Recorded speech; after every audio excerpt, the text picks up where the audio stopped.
भाइयों और बहनों, आजकल जो भजन चलते हैं वो उसमें कोई पसंद करने में मेरा हाथ तो नहीं रहता है, लेकिन मैं देखता हूँ कि जो हमें चाहिए आज जो भजन प्रस्तुत है वही होते हैं। आज तो ये है ना कि जब साधु की संगति हमको मिल जाती है तो पीछे ये पराया है, वो दूसरा है और ये हमारा है, वो हम भूल जाते हैं। हमारे पास कोई बैरी नहीं है न कोई बेगाना है, ये पराया आदमी है, ये हमारा आदमी नहीं है। आज तो यही हो गया है ना कि हिंदू है, सिख है, वो हम हैं, वो सब हमारे हैं, मुसलमान है, वो हमारे नहीं है। ये दो बन गई चीज़। जो उसको आते हैं मेरे पास वो यही सुना रहे हैं कि अभी तो तुम कितना भी सीखो, लेकिन मैं तो ये मानता हूँ कि इसी तरह से बस अभी तो बन गया। अभी मेरे पास तो विद्वान आदमी आ जाते हैं, वही कहते हैं, मैं हैरान हो जाता हूँ कि ये कैसे बन सकता है। अगर मैं सच्चा लेता हूँ अकेला तो मुझको कौन मजबूर कर सकता है? कोई मजबूर नहीं कर, मैंने तो बता दिया आपको, तो इसलिए मुझको कोई इसमें परेशानी नहीं है। हाँ, परेशानी मुझको अच्छा नहीं लगता है, वो तो मैंने कह दिया, लेकिन इसमें कोई परेशानी नहीं है। परेशानी तो इसमें होगी कि जो हो गया है उसको हम मोहर लगा देते हैं हमारी। हाँ, ऐसे ही होना चाहिए था, वो हम न लगावे तो सब खेत। तो कल एक भाई ने, आपने देखा कि वो हमारा काम तो हो गया था, तब उन्होंने एक प्रश्न उठाता था, तो मैंने कहा विनय से कि अभी क्या उठाओगे, जो कुछ तुम्हारे लिखना है वो लिख कर दे दो, तो विषय में उसका जवाब दे दूँगा। तो जवाब तो उसको क्या दूँ, वो अच्छा है कि वो जवाब आपके सामने ही दे दूँ, क्योंकि उसने जो किया है, उसने लिखा है, वो तो ऐसा है कि जो आपको भी जानना चाहिए। तो उन्होंने तो पहले भी मुझको 1 2 3 खत लिखे होंगे, क्या वो तो मुझको पता नहीं है, मैंने तो पढ़े भी नहीं। ऐसा था उसमें कि अगर ये पाकिस्तान नहीं टूट जाता है तो वो तो दूषित है, तो उसके लिए हम, वो और उसकी पत्नी, वो हम दोनों फाका करेंगे, यहाँ तक कि मरने तक फाका करेंगे, ये उनमें लिखा। तो आज जो खत है तो उनकी धर्मपत्नी ने वो खत मुझको लिखा है, तो मैं पढ़ गया। वो लिखते हैं और फाका भी यहीं कहीं वो बाहर कर सकती हैं, भीतर तो कोई मेरा मकान थोड़ा है कि मैं किसी को आने दे सकता हूँ, वो तो मंदिर पड़ा है तो भीतर तो नहीं आते हैं, तो यहाँ पड़े पड़े कुछ फाका करते हैं। तो वो मेरे पास खत आ गया। तो मैं तो उनको कहूँगा और सबको कहूँगा कि अगर फाका करना है तो पहले तो फाका मैं करूँ। हर चीज़ में शास्त्र उसका रहता है, शास्त्र का कोई बड़ा भारी हम अर्थ न कर डालें, लेकिन उसकी पद्धति रहती है, उसका कानून रहता है। एक छोटी बात कहो, चरखा तो बहुत छोटी चीज़ है ना, लेकिन चरखा शास्त्र भी बना कर रखा है। जब तक वो चरखा शास्त्र नहीं बना था तब तक हमको पता नहीं था कि चरखा में कितनी शक्ति है। आज तो मेरी जैसा आदमी तो कह देता है कि चरखा में शक्ति इतनी बड़ी है कि हिंदुस्तान को तो आज़ादी दिला सकता है, और सारी दुनिया दे दे तो सारी दुनिया को आज़ादी दिला सकता है। क्या आज़ादी कि सारी दुनिया आज तो उसको थकान हो गया है कि अभी क्या करें हम, क्या एटम बम के मार्फत ही दुनिया को चलाएंगे, तो दुनिया चल तो नहीं सकती है। तो मेरे जैसा आदमी कहता है कि एटम बम तो आपके पास कहाँ है, मेरे पास है, कौन सा? तो मैं कहता हूँ कि चरखा। वो कैसे बन सकता है? उसका शास्त्र होना चाहिए। एटम बम बना दिया है, उसके भी शास्त्र, तो शास्त्र तो 2 प्रकार के होते हैं, एक तो सात्विक कहो, धार्मिक कहो, दूसरा कहो कि राक्षसी कहो, अधर्म कहो, जो जिसमें कोई धर्म नहीं है। ऐसा एटम बम में कौन सा धर्म हो सकता है? एटम बम में कहाँ ईश्वर पड़ा है? एटम बम वो ईश्वर बन जाता है, तो वो तो शैतान ईश्वर बन गया। इसलिए एक तो वो राक्षसी शास्त्र बनता है, दूसरा दैवी शास्त्र बनता है। जो चरखा है उसको मैं दैवी शास्त्र कहता हूँ। इसी तरह से फाका का भी शास्त्र है। कोई आदमी ऐसे ही कहे कि मैं तो फाका करके मर जाऊंगा, अगर ईश्वर मेरे सामने नहीं आता है, वो मर जाएगा। ईश्वर उसको मरने देगा, उसके सामने नहीं आने वाला है। ईश्वर को सामने सन्मुख लाने के लिए भी कानून देते हैं। उस कानून में अगर वो फाका भी आ जाता है तो फाका करना वो ठीक है, और नहीं तो फाका ही है, वो दूषित वस्तु है, त्याज्य है, पाप है। तो मैं तो ये कहूँगा कि आज अगर ये पब्लिक फास्ट जिसको कहते हैं वो तो मैंने निकाला है, तो उसका शास्त्र को जानना मैं हूँ ऐसा कहूँ। उसका ये मानी नहीं है कि मैंने वो सब शास्त्र बना रखा है, लेकिन मैं इतना तो कह सकता हूँ कि जो दूसरे फाका करते हैं उसका शास्त्र जो बना सकते हैं, जानते हैं, उससे मैं ज़्यादा जानने वाला हूँ। इतना ही है कि जब कहीं भी वृक्ष नहीं रहते हैं तो पीछे एरंडो वो तो प्रधान बन जाता, वही वृक्ष है, पीछे क्या। तो मुझको कहो कि एरंडो मैं हूँ, कुछ भी हूँ, लेकिन उसका शास्त्र अगर कोई जानता है तो मैं जानता हूँ। इसलिए मैं उन दोनों पति पत्नी को बड़े भाव से कहूँगा, प्रेम से, कि वो छोड़ दें और अपने घर में जाए। लेकिन करे क्या, मैं तो फाका नहीं करता हूँ, तो फाका के बदले में मैंने दूसरी चीज़ बता दी है। वो सच्ची बात है कि हम अपना दिल में वो पाकिस्तान को न रखें। हम न माने कि हिंदू और मुसलमान दो अलग अलग हैं। इसे भले टुकड़ा हो गया है, ज़मीन का टुकड़ा हुआ है, और किसी तरह से हुआ है, उसमें भी नहीं जाना है।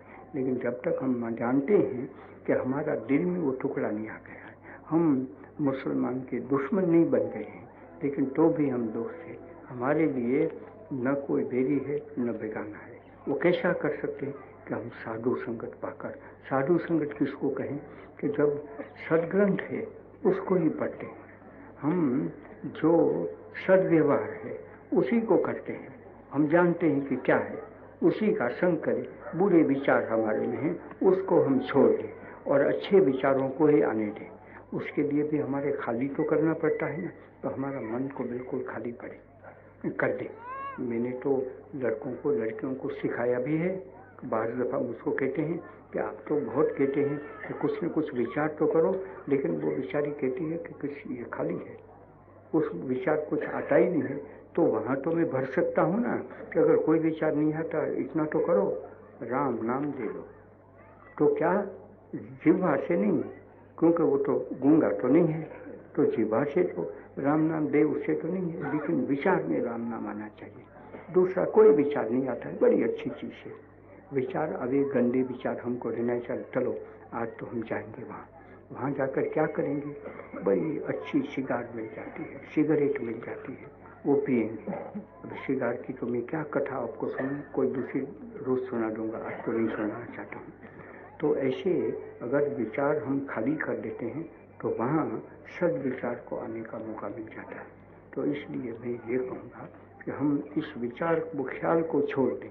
मैं जानता हूँ कि आज तो ज़माना दूसरा बन गया है कि सब चीख पर कहें कि चलो अभी तो हो गया ना, बता देंगे हम। मुसलमान की जगह पर रहें, हिंदू की जगह पर रहें, तो हमने बना लिया पाकिस्तान।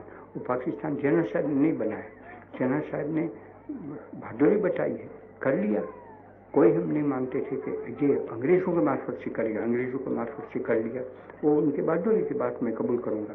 लेकिन जना साहब ने पाकिस्तान सच्चा नहीं बनाया है, वो तो हम बनाने वाले हैं। अगर बनाना चाहते हैं तो मैं कहता हूँ कि वो पाकिस्तान नहीं बन सकता है अगर आप सब उसमें राजी नहीं है तो।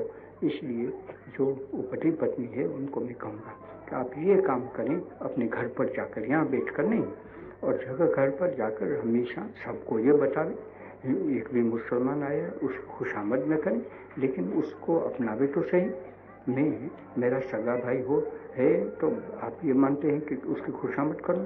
मेरे लड़के हैं, लड़कियाँ पड़ी हैं, तो उनकी मैं खुशामद थोड़ा करता हूँ, लेकिन उनके लिए जो मेरा धर्म हो जाता है वो धर्म का मैं पालन करूँ। उसका नाम है कि वो मेरी लड़की है, मेरा लड़का है, मेरा भाई है, मेरी बहन है, इसी तरह से करता है। उसकी खुशामद करने की कोई ज़रूरत नहीं रहती है। खुशामद क्या करना था, जिसको हमने अपनाया था उसका। लेकिन वो अपने आप राजी रहता है। उनके दिल में ऐसा अविश्वास आता ही नहीं है कि वो हमको कभी लगा देने वाला है। वो तो मैंने एक बात तो कह दी आपको, अभी दूसरी अखबारों में आज आ गई है। आप जानते हैं कि वाइसरॉय साहब के पास में चला गया था, काफ़ी बैठा तो वहाँ तो बात तो आप लोगों की हो सकती है, दूसरी बात मुझको क्या करना था। तो उन्होंने मुझको सुनाया कि तूने अखबार देखा, तो मैंने थोड़ा सा देख लिया था कि वो कल हमने एक अच्छा काम कर लिया। क्या काम कर लिया तो मैंने अखबार में पीछे देख लिया यहाँ आने के पहले। तो क्या अच्छा काम कर लिया है कि ये कर लिया है हमने कि दोनों हिंदू और मुसलमान को वहाँ बैठते हैं, तो उसका नाम तो मैं भूल भी गया। वो बैठे थे चार बैठे थे, और पीछे एक मुसलमान एक हिंदू, और इसी तरह से कोई बन गया सिलसिला। और दोनों लाए रिपोर्ट, एक लाया, एक दूसरा रिपोर्ट लाया, और सब शायद अखबारों में नहीं है। तो पीछे तो वो किसका रिपोर्ट कबूल किया जाए। तो वाइसरॉय साहब ने उनके सामने देखा कि अभी क्या करें उसमें। तो ऐसा हुआ, अखबारों में सीधे पता चलता है उनके साथ बात करके। तो उन्होंने उनके सामने देखा, दोनों ने कहा कि उसमें कौन सी बात है, हमको तो काम करना है ना, भाई भाई के जैसे काम करना है। कोई दुश्मन है ऐसा तो नहीं है, थे दुश्मन बन गए थे, लेकिन अभी तो हम भाई बनकर के काम करना चाहते हैं। और भाई बनकर काम करना चाहते हैं तो पीछे तो एक ही रिपोर्ट हो सकता है, एक ही तरीका हो सकता है कि इसका हिसाब करना है। ये कुर्सी है तो कुर्सी का क्या टुकड़ा दो कर डालेंगे, एक कुर्सी वो रखें, एक कुर्सी हम रखें, या तो 4 कुर्सी है तो 3 कुर्सी हम रखते हैं, एक कुर्सी उनको देते हैं। ऐसे ही हिसाब तो हो सकता है ना सच्चा। लेकिन अगर हम दुश्मन बनते हैं तो कैसे, हाँ ये नहीं चाहिए मुझको ये निकम्मी कुर्सी, उसको क्या करूँ, ऐसे करके वो फेंक देता है। वैसे भाई वो फेंक तो दी, जैसे दूसरी दे तो दूसरी, वो भी मुझको नहीं चाहिए। ऐसा करके वो भी नहीं कि रखो तो सही, वो भी फेंक देते हैं, तो चारों कुर्सी फेंक दे, वो दुश्मनी हुई। लेकिन जब हो जाता है कि उसमें से एक कुर्सी मिलती है, वो अच्छी नहीं लगती है, तो अच्छी नहीं बुरी नहीं, लेकिन किसी न किसी तरह से भाई भाई है, अभी अलग हो जाते हैं तो अलग होते हैं, तो एक कुर्सी में ले लेता हूँ, उसका नाम हम भाई बनकर करते हैं। तो उन्होंने मुझको कहा कि ऐसे कहा, तो तू उस बारे में क्या कहेगा। तो मैंने कहा कि मुझको अच्छा तो लगता है। तो मैंने कह दिया था कभी अच्छा है, उसको बुरा कैसे कह सकता हूँ, आपने काम तो अच्छा किया। लेकिन अब मैं आपको कहना चाहता हूँ कि अच्छा काम कहने से बनता नहीं। खूबसूरत लगता है कि हम दो माना के दुश्मन हैं, ये लड़की और मैं, और पीछे एक तीसरी ताकत बैठ जाती है और हम तो हंसते हैं, लेकिन दिल में तो वो नहीं है। तो अच्छा तो वो है कि जो अच्छा काम करने वाला है। अंग्रेजी में एक कहावत है कि जब हमारे आलू कहो उसको कि आलू को भूंजना है तो कोई, और पीछे उसको मक्खन लगाना है, मक्खन लगाकर आलू वहाँ बहुत खाते हैं, यहाँ भी खाते होंगे। तो ऐसा कहते हैं, तो आलू तो नहीं, वो तो पार्शनिक की बात है। गाजर कहो उसको कि गाजर को अगर बटर लगाना तो कहने से थोड़ा लगता है। तो वो कहते हैं कि जो अच्छे मीठे लफ्ज़ है उससे कोई पार्शनिक है उसको मस्का नहीं लगता है, उसको मक्खन नहीं लगता है। मक्खन उसको लगाने से ही लग सकता है। तो वो अच्छा, वहाँ बात तो हो गई, कुछ काम भी हुआ, लेकिन वो काम ऐसा ही सिलसिलावार चलता रहे तब तो बड़ा अच्छा है। और तब तो मैं कहूँगा कि पाकिस्तान भले आए, उसकी हमें कौन सी परवाह थी। वो पाकिस्तान तो बना, उसका नतीजा यही आने वाला था कि हम भाई भाई बन जाए। तो मैं तो ये कहूँगा कि वो बना, वो अच्छा लगता है मुझको, लेकिन वो सचमुच अच्छा तो तब होगा कि जब सिलसिलावार काम चलता ही रहे दोनों जगह पे। ये हिंदुस्तान कहो या तो कोई उसका नाम इंडियन यूनियन कहो, वहाँ कुछ भी नाम दो, पाकिस्तान कहो, तो पाकिस्तान में और हिंदुस्तान में या जो उसको नाम देना है उसमें, दोनों में ऐसा ही काम जैसा उनके सामने हुआ ऐसा ही काम होता रहे। तो मैं आपको कहता हूँ कि वाइसरॉय साहब का जो दफ्तर है उसको बंद करना पड़ेगा। वो उसकी गुंजाइश क्या रही पीछे, तो हम तो आपस में मिल जाते हैं, और चलो हमारे हिस्सा करना है, बेच कर लेते हैं, उसमें कौन सी बात है।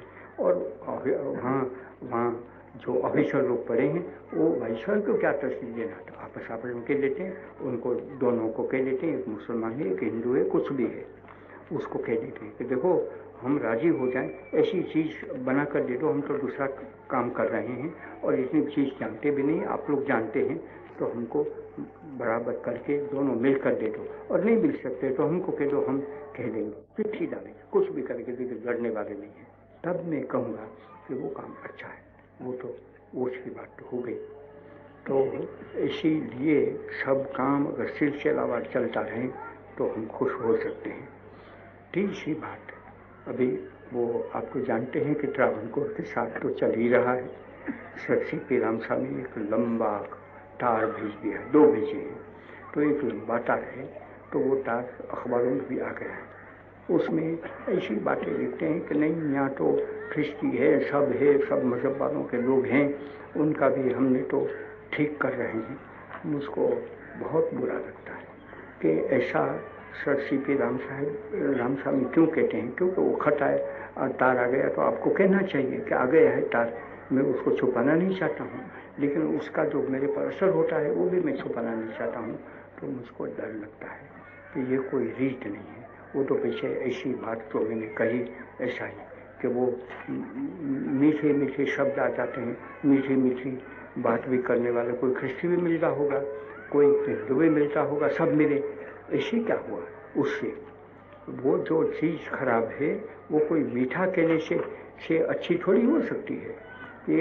एक मुझको लगती है कि कड़वी चीज़ लगती है, उसको मैं मीठी कहूँ, इसलिए वो मुझको स्वाद लेने में मीठी थोड़ी लगने वाली है। तो ये बिल्कुल शुरू से ही बुरी बात है कि एक भी राज्य को कहना कि जाओ हम तो आज़ाद हो जाते हैं। किससे आज़ाद हो जाते हैं? अपने से आज़ाद हो जाएंगे। और कौन आज़ाद हो जाते हैं? त्रावणकोर का राजा आज़ाद हो जाएगा कि त्रावणकोर की रैयत, अगर रैयत वहाँ की लोग आज़ाद होना चाहते हैं तो उनको रोकने वाली कोई ताकत नहीं है, लेकिन वो लोग आज़ाद हुए करेंगे क्या? ये नहीं बनने जैसी बात है। इसलिए मैं तो फिर भी कहूँगा, क्योंकि वो तार भेजते रहते हैं तो आपके मार्फत से मैं उसको कह देना चाहता हूँ कि ऐसे नहीं, आप सीधी तरह से बात करते रहें और हिंदुस्तान के साथ हम हैं ऐसा आपको कहना चाहिए। तब तो आप राजा के वफादार सचिव है, प्रधान है। अगर वो नहीं करते हैं तो मुझको बड़े दर्द से कहना पड़ेगा कि वो तो राजा के प्रति बेवफाई है।